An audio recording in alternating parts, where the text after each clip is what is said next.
because you sound redundant and that you're following everybody else. But I have to say that this evening, my colleagues all made wonderful comments. I want to say, is the mayor still here? Sit down. Sit down. You're not supposed to be sitting down, you should be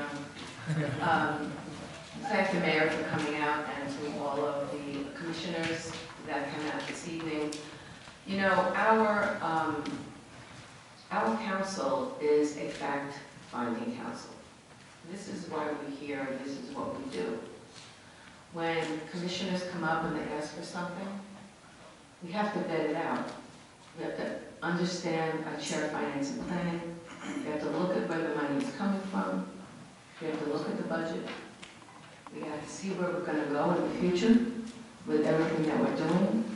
So we just can't, things came to us this evening, and while there are many things that we would like to support to move the city forward, we have to really take a really good look at it, because these are your interests that we have at heart and the interests of the city in moving forward.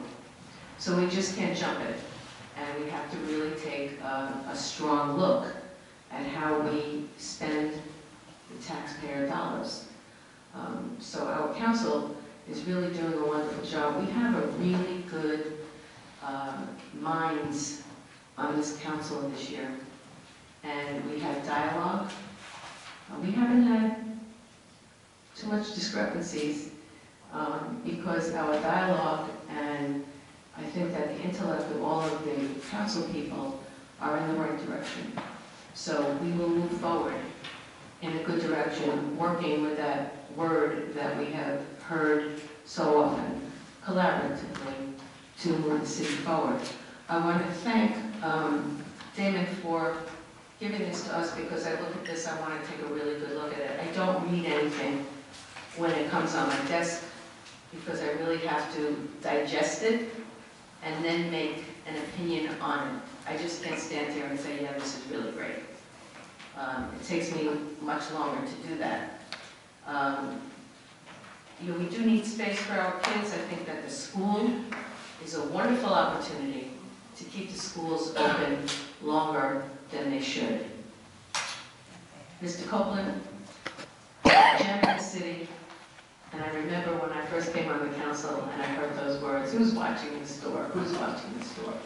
So I cannot imagine why our mayor would not say, go right ahead and work with those young men and be a mentor to them.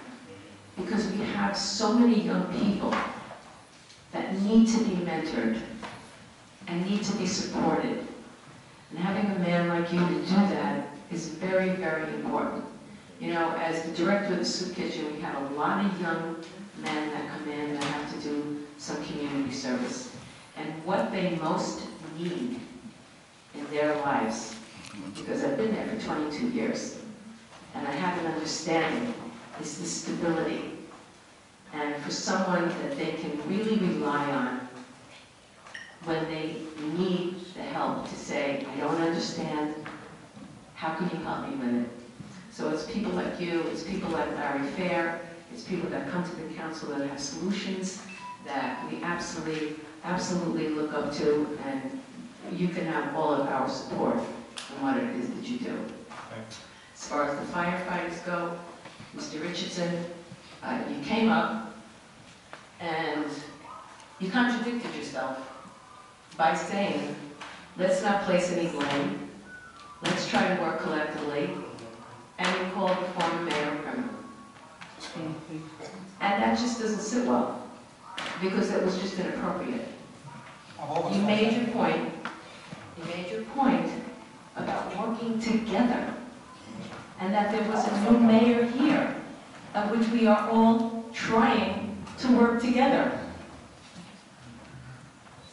And then to bring something else up, when this is over and done with, the man is gone. Just didn't necessarily sit well. But we will move forward, because we are looking to work forward with the new mayor.